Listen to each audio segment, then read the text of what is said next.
Oh, okay. Good morning, beloveds. So we start a new book today.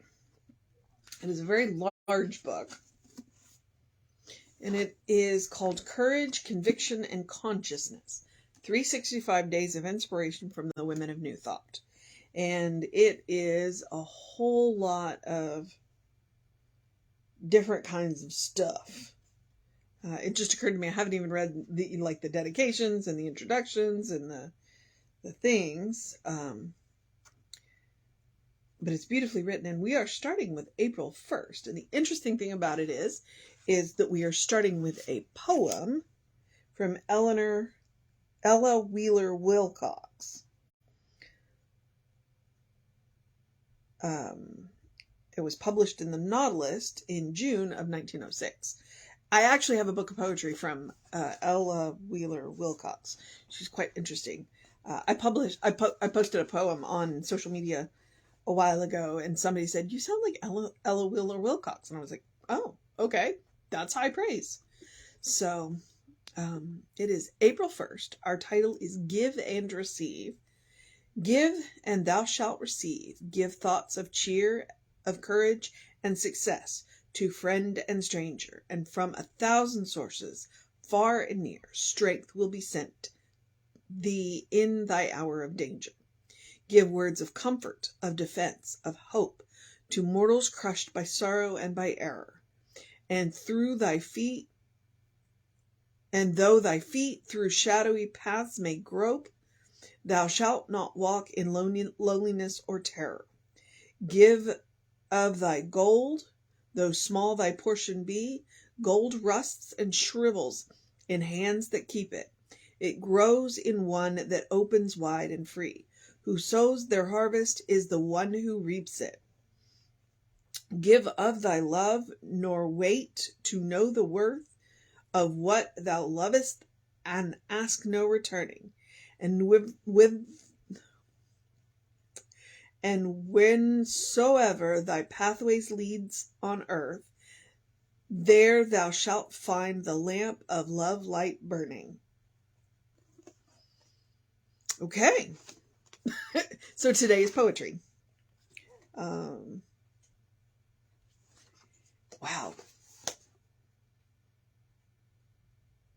I don't know what to think about this. So it may take me a little bit to get my feet underneath me about this. But from a spiritual standpoint, from a science of mind standpoint, what she is telling us is that whatever it is that we want, we need to give. If you want love, give love. If you want gold, give gold. If you want, companionship and wow. I like that she starts out, give and thou shalt receive. Give thoughts of cheer, of courage, of success to friend and stranger. It's like, don't leave anybody out. And that's one of the things in Science of Mind that we definitely say.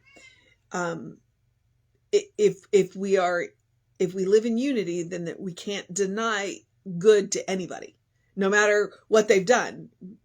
We can't deny them good. So we can hold their feet to the fire, but we can't deny them good. And from 1,000 sources, far and near, strength will be sent to thee in the hour of danger. So, and that's one of the things that Reverend Jesse says on a regular basis.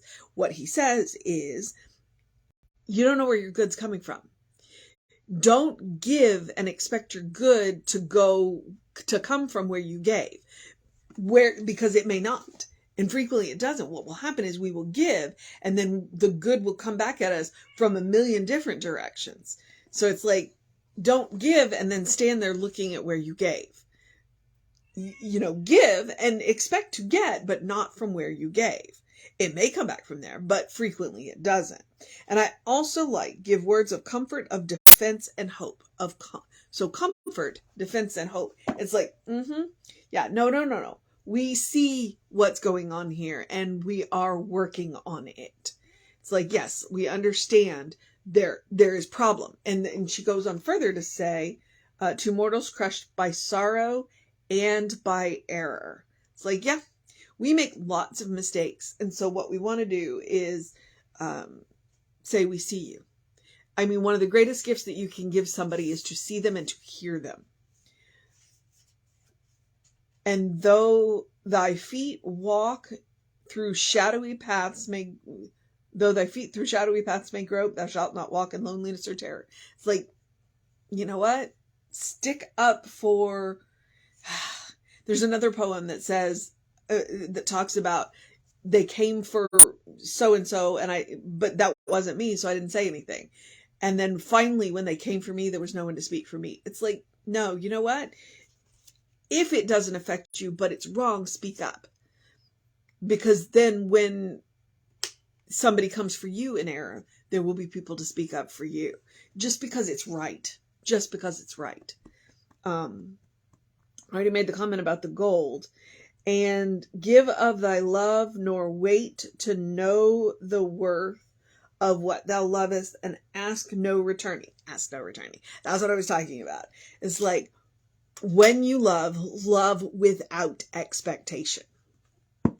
Love without expectation.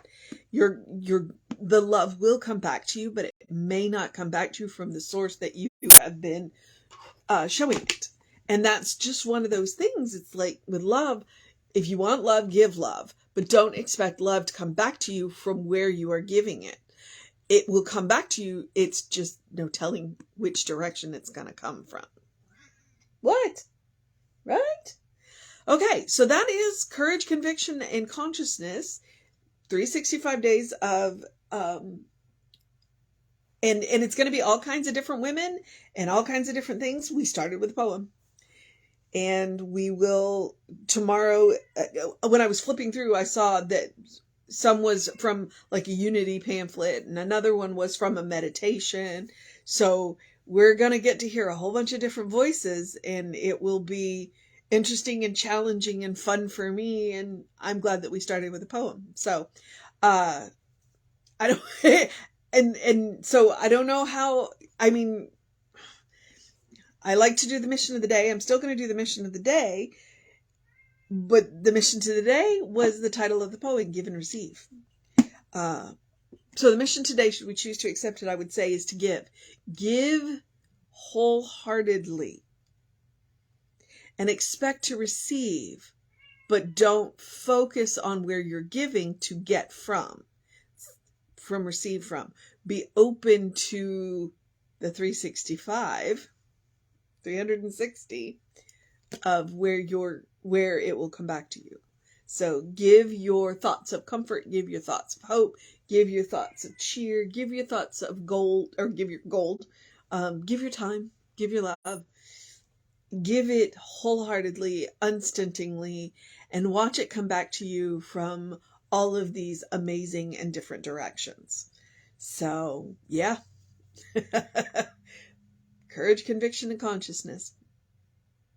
It's not an April Fool's joke.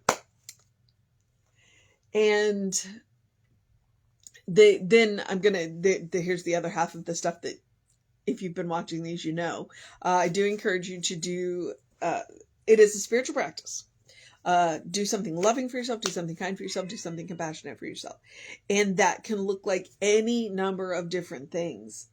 From it's as simple as taking a deep breath, or before you speak, or asking for help, or offering help. Sometimes the most loving, kind, and compassionate thing you can do for yourself is go out and be of service. There is a whole lot of scientific research that if your mood's a little, go do something for somebody else and you'll feel better. Like that simple act of kindness for another will actually make you feel better. So it's really cool. So when I say practice love, kindness, and compassion on yourself, I do that because, one, you deserve your own love, you deserve your own kindness, you deserve your own compassion. But two, I'm encouraging you to create a habit, a first response. So that no matter what happens, you can respond lovingly, kindly, and compassionately. And when we wake up on the other side, wrong side of the bed, then when we can respond lovingly, kindly, and compassionately to ourselves and to others, we're on a hard track to get back to creating a world that works for everybody. It's like this stuff works. So practice on yourself. Daily spiritual practice is about creating a well-worn path to the source of your own being, which is, by the way, the source of infinite love, infinite kindness, infinite compassion. It's one of those things that once you learn that it comes through you, not from you, you understand that it is inexhaustible, you'll start putting, it's like that Frank Red Hot, you'll put that stuff on everything. And that's what I believe about love, kindness, and compassion. Put that stuff on everything. Oh, all right. There's a whole lot of people out who deserve love, kindness, and compassion, including you. So practice on yourself. Create that habit. I also want to remind you, it is about making room for joy. One of the things that I would jokingly say is to eat. One of the loving, kind, compassionate things you can do is eat dessert first. Well, what I realized is what that meant to me was don't save the good stuff. Your life is a special occasion. Make room for joy. Absolutely make room for joy. No matter what is going on in the world, you deserve joy. So make room for it. The cat is distracting me. See him? You are so thin, baby boy. And he's distracting me. So I'm going to encourage you to also do something to engage your mind and your body. I do encourage you to drink plenty of water. Hydration is super important. Your brain works better when it's well hydrated. I do encourage you to get some early in your day bright light. We were in the park as the sun was just over the horizon, and it was really neat to get some good direct sunlight first thing in the morning. Reset those hormones, reset that circadian rhythm. And it's science. You can look it up. That's why I encourage it. It's just one of those little things that I can do to help you feel a little bit better. And the last thing I'm gonna keep with my Ernest Holmes quote, unless I find something in here that I like better, but probably not. Open the windows of your soul. Allow the breath of heaven to remind you that you do live in heaven right here, right now. It's all around us all the time. That's why I talk about the spiritual practice of practicing love, kindness, and compassion on yourself. That's why I read these books.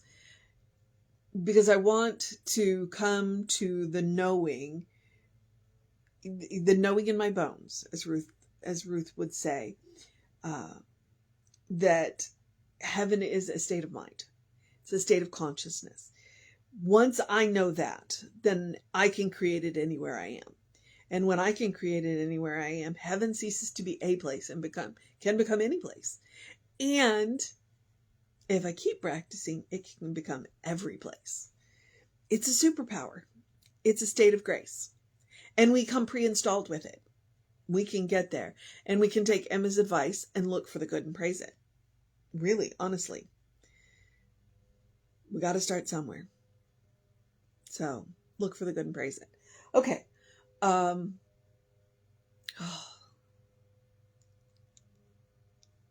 talked a lot about smiling yesterday.